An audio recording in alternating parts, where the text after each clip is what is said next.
Vecna has never been the real main villain of Stranger Things. The real main villain of Stranger Things has always been the Mind Flayer, and this is every piece of evidence and proof that confirms it's been the Mind Flayer all along. But not only that, I think Vecna is going to help them defeat the Mind Flayer because Henry Creel still lives inside of him. So turn those smiles upside down to right side up, because me and you know what we got to do. We got to talk about it because friends don't lie.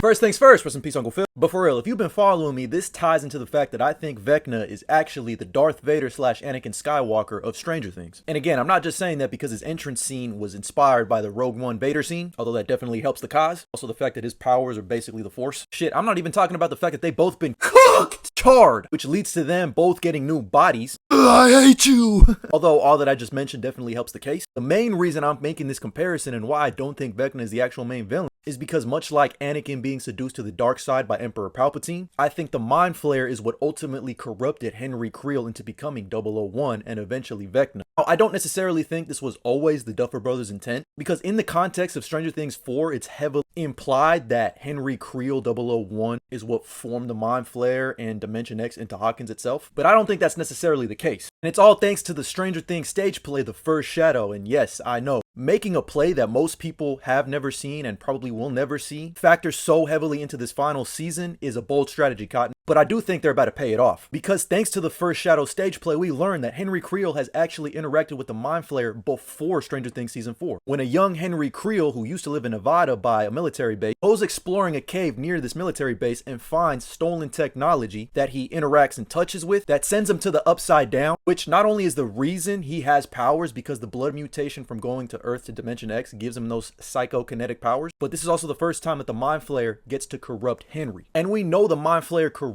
thanks to Season 2 when Will first gets flayed. There's a process of a person fully being connected to the hive mind and controlled by the Mind Flayer, which we see a lot of in Season 2 of Will slipping in and out of his own personality and the Mind Flayer. And I think they're going to reveal this entire backstory in Stranger Things 5. Because, mind you, Max is hiding in these caves that we know Henry Creel is scared to go into. Because if he goes into those caves, he'll relive the most traumatic event of his life. The day he not only got powers, but the day he turned evil. And thanks to this shot in the trailers, I think we're going to see that young Henry Creel making that first ever interaction with Dimension X and the Mind Flayer. And thanks to the stage play, we know everything we've seen in Stranger Things 4 of a young Henry Creel takes place after he first interacts with the Mind Flayer because they move from Nevada to Hawkins. It's the Mind Flayer who has been seeing through Henry's eyes and corrupts his mentality on humanity and why he hates them. Which is when he begins to not only kill local animals around Hawkins, but he kills his own mother and almost kills his own father, which this then leads to him being experimented on by Dr. Brenner and becoming 001, Patient Zero, the original kid with psychokinetic powers that they used to create all of the other numbered kids with psychokinetic powers like 11. Which is why when 11 takes out the suppressant of Henry's neck, he immediately turns evil, because with that device in his neck, he was just Henry for the most part with the Mind Flayer suppressed. But of course, the Mind Flayer has now taken over Henry's body, creating Vecna, which I think is a separate entity from Henry Creel. And that's when he gives us the bars. Seconds, minutes, hours, days, weeks, months,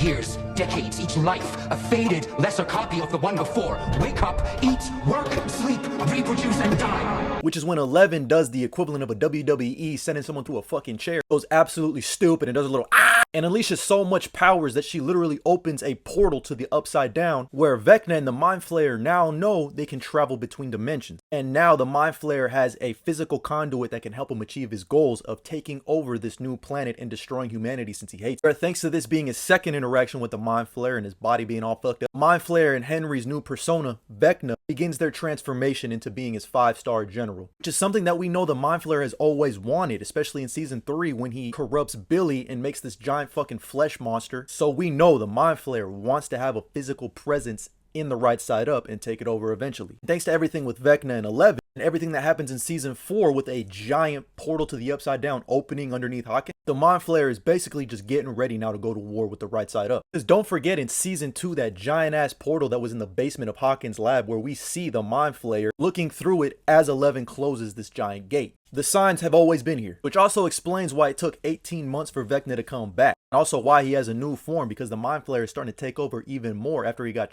burned at the end of season 4. So they've slowly been rubbing their hands together like Birdman, planning and scheming. And don't forget, the first time that Dustin in season 4 talks about Vecna, we see him hung up by all of these different upside down vines, and count just how many there are. I'll save you the time, it's 12, like a clock. And of course, that's why he has one big hand and one small hand. Let me use my strong hand. Thanks to season 2, we know that the Mind Flayer is the one that controls all these damn vines, so he's always been pumping himself into Vecna. But I just find it very interesting that the same number of vines that are attached to Vecna is the exact same number of arches that Will saw in his vision. And obviously, I think whatever the Mind Flayer is planning with kidnapping 12 kids and putting them up on these arches and pumping them with these weird vines, which we know, thanks to Will spitting them up, leads to the birth of Demodogs and then eventually Demogorgons, very much like a xenomorph. I think this is the Mind Flayer's version of building its Death Star, where it's not only going to build a physical body for itself, that's Hydra style, which has been teased 1,000 fucking times at this point, but also an army of demo creatures, Demodogs, Demogorgons, Demobats, greens, beans, potatoes, tomatoes, you name it, to cross over into the right side up and take it over. Which, by the way, thanks to Dustin's geometry lesson, we know that all of these kids are in the center of the upside down, which is Hawkins' lab. And that's where I think the split personas of Henry and Vecna and the Mind Flayer come into play. Because I think the real Henry Creel is still in there somewhere, fighting against the Mind Flayer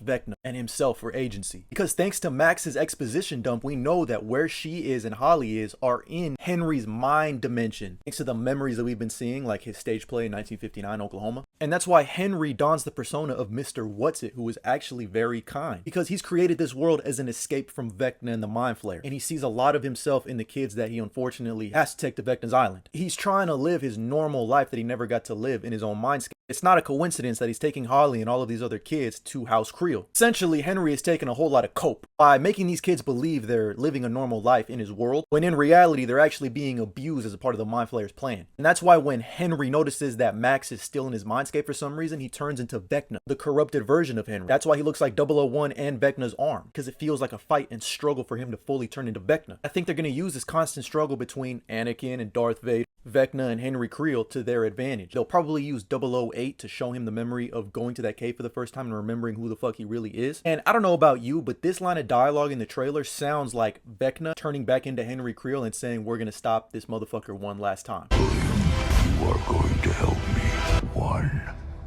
last time. Doesn't that kind of sound sincere to you? And I'm pretty sure Will, along with Vecna and all the other kids who were attached to the hive mind, with 8 and 11, they're going to find a way to finally and effectively destroy the Mind Flayer. I'm a volume shooter of theories at this point, and I might be delusional, but as long as there's delusion, there's hope. But let me know what you think about my thoughts, theories, and opinions down in the comments below. And what are your thoughts, theories, and opinions on Vecna, the Mind Flayer, who the real villain is, and how Stranger Things is going to end? Drop a comment down below, and as always, like and follow for more.